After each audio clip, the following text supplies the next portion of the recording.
Le gouvernement gabonais n'a eu de cesse de se mobiliser depuis le naufrage du Esther Miracle au large de la capitale gabonaise. D'ailleurs, le chef de l'État a instruit le Premier ministre et son équipe à tout mettre en œuvre pour accélérer les recherches. Tous les services ont été mobilisés. Les services de sécurité, les services de la marine nationale, les services de la marine marchande et quelques opérateurs privés ont été mobilisés afin de mener des recherches et de porter secours aux naufragés. Selon le chef du gouvernement, les recherches se poursuivent de manière intensive et sans relâche depuis le premier jour. Des moyens matériels et techniques de nos forces de défense et de sécurité ont été mobilisés et continuent à l'être. Et nous bénéficions de l'accompagnement de quelques opérateurs privés, dont le pétrolier Perenco, qui a mis à nos dispositions ses moyens de plongée, dont quelques robots plongeurs.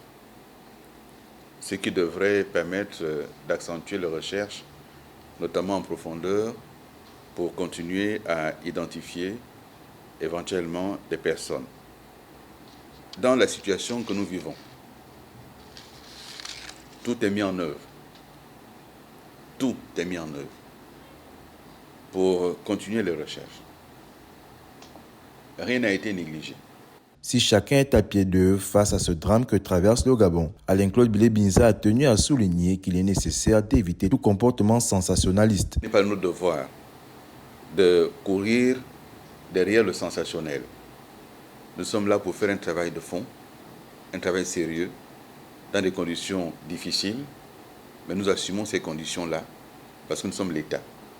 Et aux côtés des familles, nous nous tenons dans le deuil, dans la douleur, et nous serons aux côtés des familles face aux responsabilités que l'armateur devra assumer. Le gouvernement gabonais, à la suite du drame, a annoncé que les voyages de nuit de tous les navires portant des passagers étaient suspendus jusqu'au 31 mars et qu'un audit de l'ensemble des bateaux dédiés au transport de passagers sera réalisé.